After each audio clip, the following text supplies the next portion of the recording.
सोचिए, एक ऐसी कहानी जहां रिश्ता माँ बेटी जैसा होना चाहिए था, वहां रिश्ता धीरे धीरे एक ऐसा मोड़ पर पहुंच जाता है जहां भरोसा टूटता है, परिवार बिखरता है और समाज हैरान रह जाता है। एक सास जो अपनी ही बेटी के होने वाले दामाद के साथ भाग जाती है और फिर कुछ महीनों बाद वही महिला अपनी बेटी की दामाद को छोड़कर किसी और के साथ गायब हो जाती है। ये सिर्फ एक घटना नहीं बल्कि रिश्तों, लालच, भावनाओं और धोखे की एक ऐसी परतें खोलती है जिसे सुनकर आप भी सोचने पर मजबूर हो जाएंगे कि आखिर सच क्या है और झूठ क्या। कहानी की शुरुआत होती है उत्तर प्रदेश के अलीगढ़ जिले के एक छोटे से गांव से, जहां रहने वाला जीतू उर्फ जितेंद्र अपनी पत्नी अपना देवी और 3 बच्चों के साथ एक साधारण जिंदगी जी रहा था। उसकी एक बेटी थी शिवानी और उसके 2 छोटे बेटे थे। हर माँ बाप की तरह जीतू और अपना देवी भी अपनी बेटी की शादी अच्छे से धूमधाम से करना चाहते थे।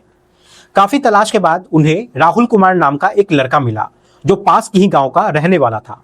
उम्र करीब 21 साल, घर परिवार ठीक ठाक था। अक्टूबर 2024 से दोनों परिवारों के बीच आना जाना शुरू हुआ। रिश्ता धीरे धीरे मजबूत होता गया और तय हुआ कि जल्दी शादी कर दी जाएगी। लेकिन किसी ने यहाँ पे ऐसा सोचा तक नहीं था कि इस रिश्ते की आड़ में एक ऐसा खेल शुरू हो चुका है जो आगे चलकर पूरी परिवार को तोड़ देने वाला है। 1 मार्च 2025 की बात है। राहुल यहाँ पे बीमार था और अपने घर पर आराम कर रहा था।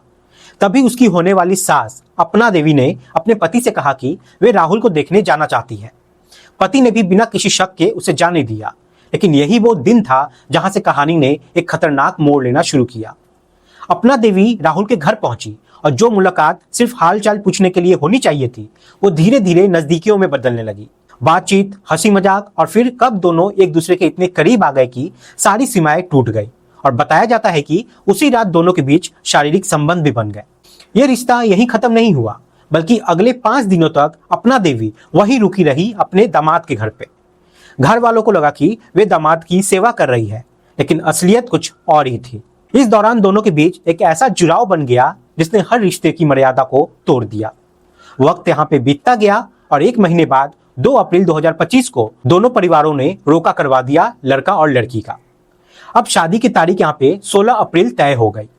दोनों तरफ खुशियां थी, तैयारियां चल रही थी, कार्ड छप रहे थे, टेंट की व्यवस्था हो रही थी, खाने का इंतजाम हो रहा था। लेकिन इसी खुशी के बीच एक ऐसा राज छिपा था जिसे कोई नहीं जानता था। इधर जीतू उर्फ जितेंद्र जब भी अपनी पत्नी अपना देवी को फोन करता, उसका फोन अक्सर व्यस्त रहता।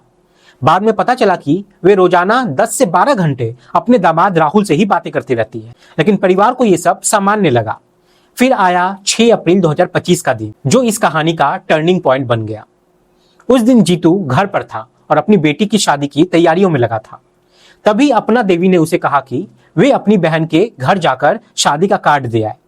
जीतू अपनी बहन के घर चला जाता है और पीछे से अपना देवी ने अपनी बेटी शिवानी से कहा कि वे बाजार जा रही है। लेकिन वो बाजार नहीं गई, वे सीधा राहुल के पास चली जाती है। फिर शाम होती है और रात होने लगती है, लेकिन अपना देवी वापस नहीं लौटती है। परिवार यहाँ पे परेशान हो जाता है। फोन किया गया लेकिन कोई जवाब नहीं मिलता। रात करीब 10:30 बजे अचानक फोन उठता है और दूसरी तरफ जो बात करता है वो था होने वाला दामाद राहुल। जब जीतू ने पूछा कि उसकी पत्नी कहाँ है, तो फिर यहाँ पे राहुल ने जो जवाब दिया उसने सबको यहाँ पे हिला कर रख दिया।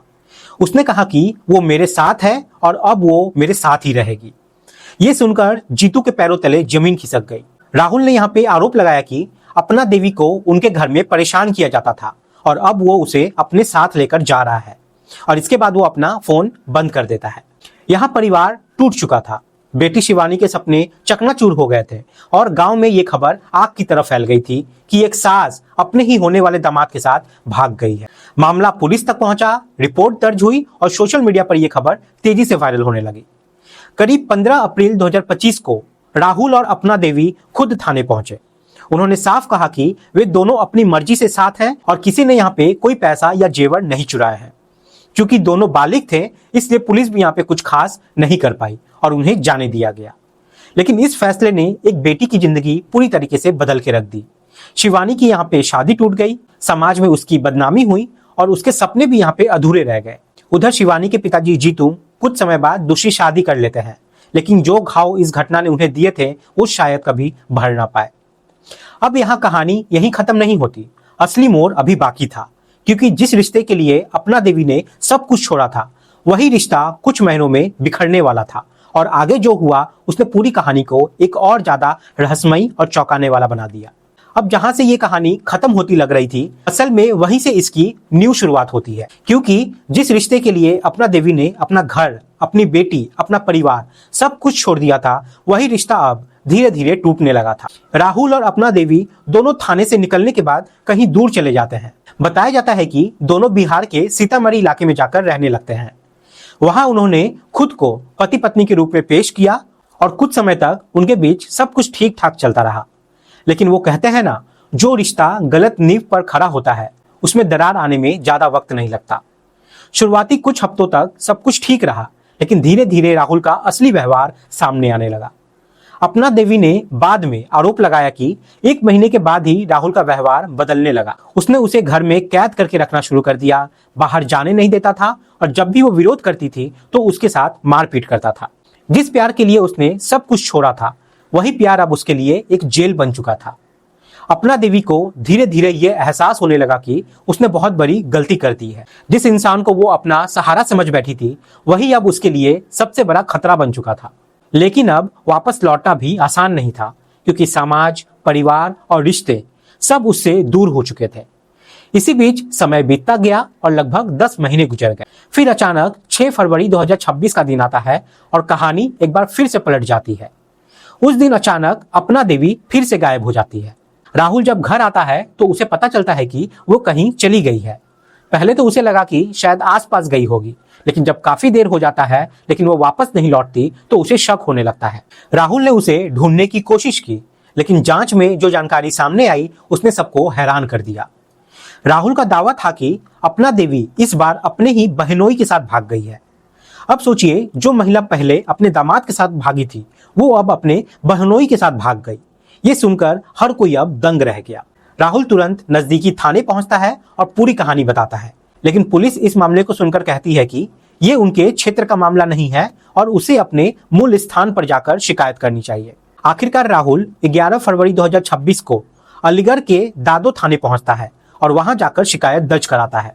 इस बार उसका आरोप था कि अपना देवी घर से नकदी और जेवर लेकर फरार हो गई है। एक बार फिर यह मामला सोशल मीडिया पर आग की तरह फैल गया। लोग तरह तरह की बातें करने लगे। कोई इसे धोखा कह रहा था तो कोई इसे कर्मों का फल। लेकिन असली ट्विस्ट अभी बाकी था।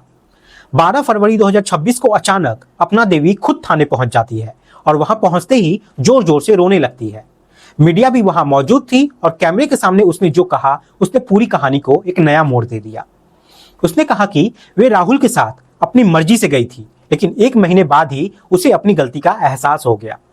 राहुल उसे मारता पीटता था, घर में बंद करके रखता था और उसके साथ गलत व्यवहार करता था। उसने ये भी आरोप लगाया कि राहुल कई और महिलाओं के साथ भी ऐसे ही संबंध बना चुका है और उसका असली काम महिलाओं को अपने जाल में फंसाकर उनका शोषण करना है। अब सवाल ये था कि सच कौन बोल रहा है? क्या राहुल सच में धोखेबाज था या अपना देवी खुद अपनी गलतियों को छुपाने के लिए ये कहानी बना रही थी? पुलिस के लिए भी ये मामला उलझ गया था, क्योंकि दोनों एक दूसरे पर आरोप लगा रहे थे और कोई ठोस सबूत यहाँ पे नहीं मिल पा रहा। अंत में पुलिस ने यह कहकर पल्ला झाड़ लिया कि यह मामला उनके अधिकार क्षेत्र का नहीं है और यही इस कहानी की सबसे बड़ी सच्चाई है। कभी कभी सच और झूठ के बीच की रेखा इतनी धुंधली हो जाती है कि पहचान पाना भी मुश्किल हो जाता है कि आखिर दोषी कौन है। लेकिन अगर इस पूरी कहानी में सबसे ज्यादा किसी ने दर्द सहा है तो वो है शिवानी, वो बेटी जिसकी शादी टूट गई, जिसका भरोसा टूटा और जिसकी जिंदगी एक ऐसे फैसले की वजह से बदल गई जिसमें उसका कोई कसूर ही नहीं था। आज भी वो अपने सवालों के जवाब ढूंढ रही है कि आखिर उसकी माँ ने उसके साथ ऐसा क्यों किया। ये कहानी हमें एक बहुत बड़ा सबक देती है। ये बताती है कि रिश्तों की नींव हमेशा भरोसे पर टिकी होती है और जब वही भरोसा टूटता है तो सिर्फ एक परिवार नहीं, कई जिंदगियां बिखर जाती है। दोस्तों, इस कहानी का मकसद किसी को जज करना नहीं बल्कि आपको सचेत करना है, क्योंकि कभी कभी एक गलत फैसला सिर्फ आपकी नहीं बल्कि आपके पूरे परिवार की जिंदगी बदल सकती है। इसलिए जब भी कोई फैसला आप ले तो सोच समझ के लें। आप अपना ख्याल रखें, सतर्क रहें। जय हिंद, जय भारत।